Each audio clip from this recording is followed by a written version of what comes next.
안녕하세요, 김원밀입니다. 여러분, 육아하시면서 욱하는 일 자주 있으시죠?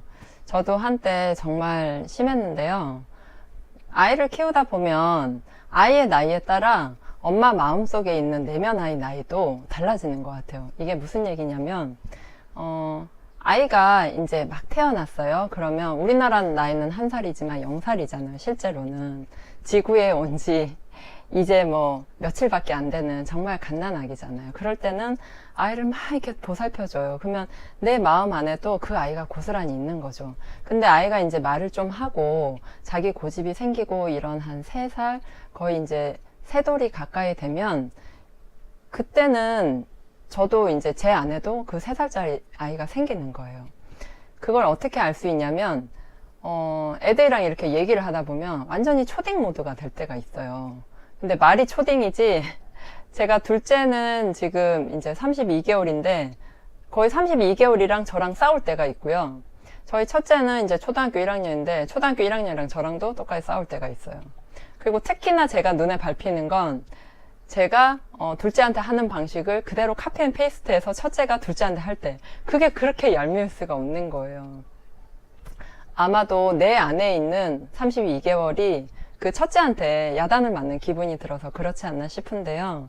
그 아이를 키우면서 욱할 때 우리가 이제 좀 아이가 만약에 둘이면 둘째는 아직 아기고 말을 잘 못 알아듣고 뭐 예를 들어 좀 나이 터울도 난다 치면 항상 첫째한테 어쩔 수 없이 화풀이도 하게 되고 아이한테 이제 좀 화풀이를 하려고 해서 그렇다기보다는 첫째한테 좀 의존하게 되는 것 같아요. 기대게 되고.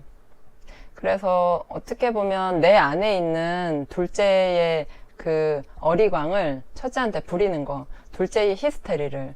왜냐면 저 같은 경우도 저희 둘째 아이를 막 이렇게 돌보고 이렇게 양보하고 져주고 이러다 보면 제 안에 있는 그 32개월짜리 아이가 정말 막 너무 속상해서 울 때가 많거든요.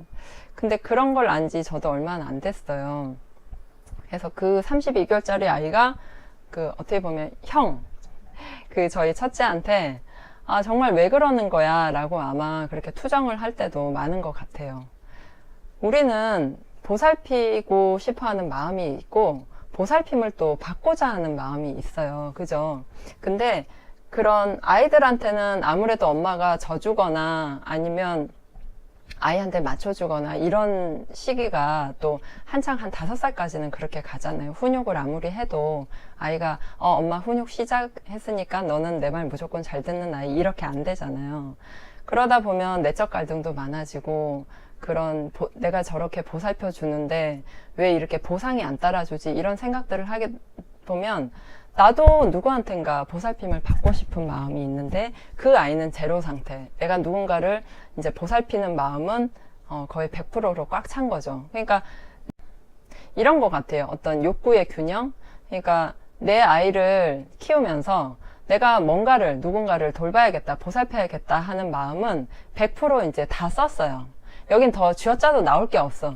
그러면 이제 한계가 오는 거죠. 그래서 이제 화가 나고 내가 쓸 수 있는 힘이 100가지밖에 없는데 사실 더 많이 요구하게 되잖아요. 아이들이 더 많이 칭얼대고 더 많이 뭔가 우기고 떼쓰고 이러다 보니까 결국에는 엄마는 내가 이렇게 하는 게 맞나? 틀리나? 이러면서 부족하다는 생각이 드니까 이 보살핌을 주는 마음은 이미 할 일을 다 했는데 거기다 대고 자꾸 구박하는 거나 마찬가지일 거예요.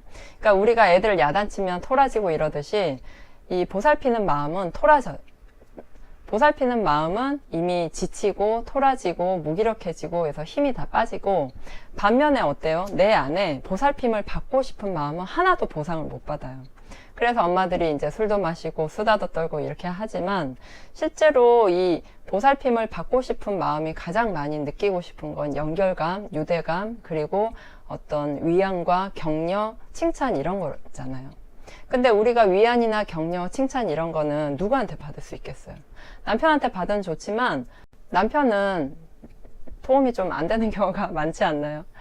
남편이 내 말을 아주 잘 들어준다고 해도 또 많은 공백이 있을 뿐더러 당신 잘했어. 당신 최고야. 이런 말을 좀 습관적으로 또 하지도 않을 뿐더러 내가 어떤 거를 원하는지 나 스스로도 모르기 때문에 요구할 수도 없는 거예요, 남편한테. 그래서 그나마 이제 육아하면서 남편이랑 사이가 좋은 부분은 그걸 견뎌내는 힘이 좀 더 있는 반면에 남편과도 소통이 잘 안 된다는 생각이 들면 나는 너무 지치고 힘든 거죠. 채워야 되는 보살핌을 받고 싶은 마음은 채워지지 않았고, 누군가를 보살펴야 되는 마음은 할 일을 다해서 지쳐 나가 떨어졌고, 이제 둘의 균형은 완벽하게 깨진 거죠. 이렇게 됐다고 봐야 되나요? 채워진 상태로 보면 이렇게, 그리고 뭔가 힘을 다한 상태로 보면 아무튼 그렇습니다. 그래서 여러분들 이제 아이 키우시다 보면 뭐 상담을 받아야 된다든지 아니면 뭐 아이한테 어떤 문제가 생겨서 상담을 받으셔야 되는 경우들도 있는데, 그럴 때 육아책 보고 마음 공부하고 이런 걸 많이들 하세요. 근데 육아책 보고 마음 공부하면서 물론 지식은 늘어가고 아이에 대한 어떤 이해도 늘어가겠지만 대부분의 육아책은 아이 편인 것 같아요. 이렇게 해줘야 됩니다. 저렇게 해줘야 됩니다이지 내 편은 또 없어요. 그러니까 그게 일시적으로 효과는 있는데 진통제 같은 거죠.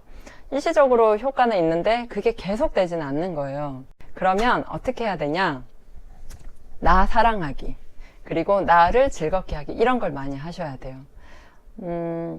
제가 그 유튜브를 다른 사람 거를 그렇게 많이 보진 않는데 그 추 에스더라고 문단열 씨 따님이 하는 그 유튜브 채널이 있어요. 그거 보면 너무 그분이 이렇게 발랄하게 이렇게 유튜브를 잘 올려요. 그러니까 춤도 추고 노래도 잘하고 성대묘사도 잘하고 너무 재밌어요. 코미디언 같기도 하고 정말 맞는 엔터테이너 같은 생각이 좀 들거든요. 그래서 그런 거를 계속 찾아보세요. 한번 가보고 싶긴 해요. 비보TV, 그게 그 규칙이면 성훈이와 벗어야죠. 김숙이 하는 비보TV, 근데 비밀 보장 한국 사람 만나면 좀 그럴 것 이런 거 같긴 해요. 찾아보거나 성훈이 또 씨! 에스더 거도 찾아보고, 아니면 반갑습니다. 요즘은 또 사인 좀 해주세요. 영어나 이런 거 가르쳐주는 사이트도 많으니까 뭐 날라리 데이브 뭐 이런 사람들 것도 좀 보고 이렇게 하시면 좋을 것 같아요. 그래서 내 개인적인 거, 내가 뭔가 하고 싶고 내 엄마가 아닌 그냥 오롯이 내 개인의 존재로서 뭔가 할 수 있는 것들을 찾아서 거기에서 또 즐거움을 찾으세요.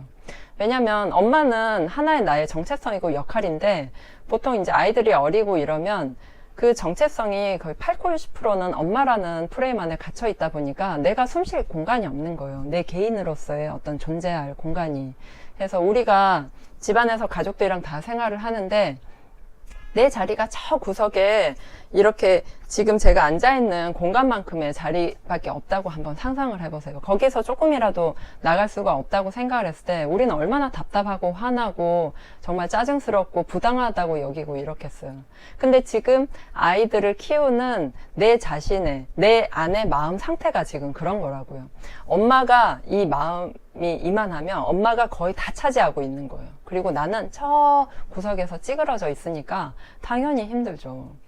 그래서 엄마 공부하시기보다 나를 좀 더 즐겁게 내 마음의 공간을 넓혀주고, 그리고 나의 자존감을 어떻게 하면 높여줄 수 있을지 그걸 내 거를 생각하셔야 돼요. 아이 자존감 필요 없어요. 왜냐면 아이 자존감을 올리려고 아무리 노력해도 엄마 자존감이 낮으면 아이는 엄마와 상호작용을 정말 많이 하는데 아이 자존감이 올라갈 리가 없거든요. 아시겠죠? 가장 중요한 건 엄마의 자존감 높이기, 그리고 엄마 스스로가 즐겁고 행복한 일을 많이 찾아서 아이들과 상호작용할 때 즐겁게 생활하는 게 가장 좋은 답인 것 같아요. 여러분 주말 잘 보내시고요. 저는 다음 주에 또 인사드릴게요. 좋아요, 구독하기 눌러주세요. 오늘은 여기까지 하겠습니다. 안녕.